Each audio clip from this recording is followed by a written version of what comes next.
दोस्तों, एक गांव में एक लालची कुत्ता रहता था। वह गांव में घूम घूम कर खाने की तलाश करता था।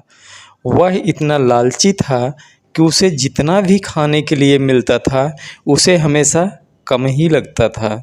गांव के दूसरे कुत्ते के साथ पहले उसकी बहुत अच्छी दोस्ती थी, लेकिन उसकी इस गंदी आदत की वजह से सभी उससे दूर रहने लगे थे। लेकिन फिर भी उसे कोई फ़र्क नहीं पड़ा।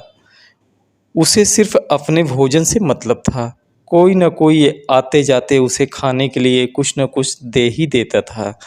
उसे जो खाने को मिलता उसे वो अकेले ही चट कर जाता था। एक दिन उसे कहीं से एक हड्डी मिल गई। हड्डी को देखकर उसकी खुशी का ठिकाना न रहा। उसने सोचा कि इसका आनंद तो अकेले में ही लेना चाहिए। यह सोचकर वह गांव से जंगल की तरफ जाने लगा। रास्ते में वह पुल के ऊपर से नदी पार कर रहा था, तभी उसकी नज़र नीचे नदी के ठहरे हुए पानी पर पड़ी। उस समय उसकी आंखों में सिर्फ हड्डी का लालच था। उसे यह भी पता नहीं चला कि नदी के पानी में उसका ही चेहरा नज़र आ रहा है। उसे लगा कि नीचे भी कोई कुत्ता है जिसके पास एक और हड्डी है।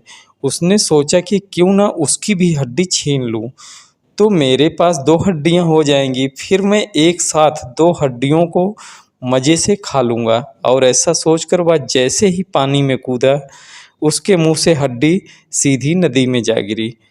मुंह से छूटकर हड्डी के पानी में गिरते ही कुत्ते को होश आया और उसको अपने किए और अपनी सोच पर बहुत पछतावा हुआ। दोस्तों, इस कहानी से हमें यही सीख मिलती है कि हमें कभी भी लालच नहीं करना चाहिए।